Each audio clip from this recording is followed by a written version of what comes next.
Saudara pendengar di segenap penjuru tanah air, selamat bergabung dengan Lumen Indonesia. Lumen Indonesia, siap melayani Anda setiap hari. Saudara terkasih, marilah kita bersatu dalam Tuhan kita Yesus Kristus yang tidak berubah dahulu, sekarang, dan selama-lamanya. Allah Sang Maha Rahim mengasihi dan menerima sebagaimana adanya kita. Allah Bapa kita di surga senantiasa bersedia menolong, menghibur, dan meneguhkan kita dalam menghadapi segala permasalahan hidup sehari-hari. Saudara-saudari, marilah kita mendengarkan renungan dengan judul Ingatlah Perkataanku, yang berdasarkan pada Injil Yohanes bab 15 ayat 20. Yesus bersabda, "Ingatlah apa yang telah kukatakan kepadamu. Seorang hamba tidaklah lebih tinggi daripada tuannya. Jikalau mereka telah menganiaya aku, mereka juga akan menganiaya kamu. Jikalau mereka telah menuruti firman-Ku, mereka juga akan menuruti perkataanmu." Dalam nama Bapa dan Putra dan Roh Kudus. Amin. Saudara-saudari terkasih dalam nama Tuhan Yesus Kristus.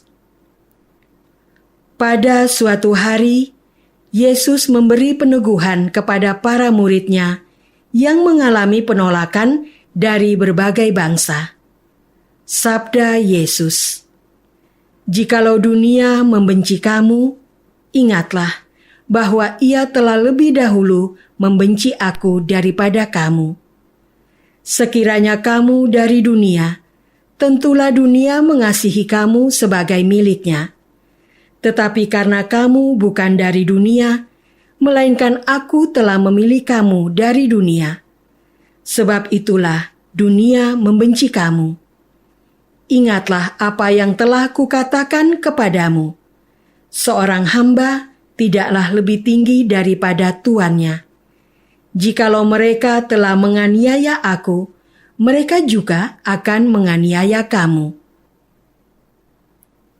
Jikalau mereka telah menuruti firman-Ku, mereka juga akan menuruti perkataanmu. Tetapi semuanya itu akan mereka lakukan terhadap kamu karena nama-Ku, sebab mereka tidak mengenal Dia yang telah mengutus aku." Saudara-saudara terkasih, orang kudus yang dirayakan Gereja Katolik pada hari ini sungguh mengimani Yesus Kristus. Memang ia tidak mengalami penderitaan karena penolakan orang lain, tetapi Santa Gemma Galgani menjalani hidup dengan tidak mudah. Kedua orang tuanya meninggal dunia ketika ia masih kecil dan harus merawat adik-adiknya. Mereka hidup miskin. Ia menempa dirinya menjadi orang yang rajin berdoa. Ia sederhana dalam berpakaian, tetapi menyimpan kesucian hidup yang luar biasa dalam hatinya. Gemma menderita TBC sehingga ia ditolak menjadi seorang suster pasionis. Ia dikaruniai kelima luka Yesus, stigmata pada kaki, tangan, dan lambungnya, serta luka-luka pada kepala Yesus. Selain mengalami penderitaan badani, Gemma juga mengalami penderitaan batin yang hebat karena celaan orang-orang sekitar terhadap cara hidupnya. Gemma sadar bahwa ia mendapat tempat istimewa dalam hati Tuhan. Namun ia tetap rendah hati dan menganggap dirinya lebih rendah daripada orang-orang lain di hadapan Tuhan. Setelah wafat, Gemma dinyatakan sebagai orang kudus, bukan karena pengalaman rohaninya yang luar biasa, melainkan karena kesucian hidup dan kerendahan hatinya di hadapan sesama dan Tuhan. Saudara-saudara terkasih, kecenderungan manusia pada umumnya adalah tidak mengingat apa yang dikatakan orang lain. Apalagi jika perkataan itu berupa sebuah nasihat, teguran, kemarahan, celaan. Lebih baik dilupakan saja agar akibat dari perkataan negatif itu tidak diingat-ingat dan mengganggu hidup kita. Para leluhur kita mewariskan nasihat yang luhur dalam bentuk pantun dan peribahasa. Sampai sekarang kita masih mengingat warisan berbahasa itu.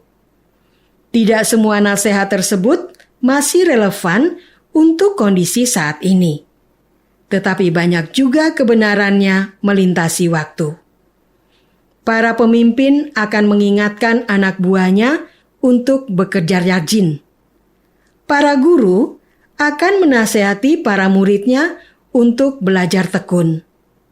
Para pemimpin keagamaan akan mengajarkan umatnya untuk hidup baik. Yesus pun mengingatkan para muridnya akan akibat yang dialami jika menjadi muridnya. Yang akan dialami itu bukanlah suatu keunggulan, kemuliaan, keuntungan, kehebatan, sebaliknya kebencian, penganiayaan, bahkan kematian. Saudara-saudara terkasih, Yesus dengan sengaja mengingatkan para muridnya akan sikap orang lain kepada mereka. Yesus hendak menguji seberapa mendalam iman mereka kepadanya. Apakah mereka akan mundur mengikuti Yesus? Apakah mereka akan mencari selamat daripada sengsara bersama Kristus? Sampai hari ini, banyak orang meninggalkan iman kepada Yesus demi kekuasaan dan uang. Banyak pula yang meninggalkan iman kepada Yesus demi kekuasaan dan banyak uang. Banyak pula yang tidak mencantumkan nama baptisnya agar tetap mendapatkan jabatan di kantornya.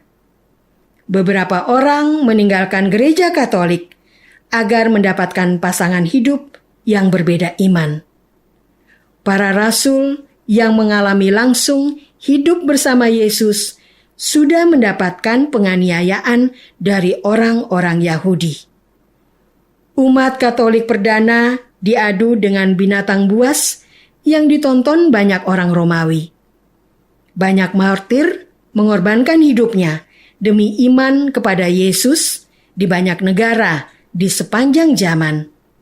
Di Indonesia sendiri, sampai saat ini, pembangunan gereja tidak mudah. Bahkan ada yang dibakar setelah diresmikan.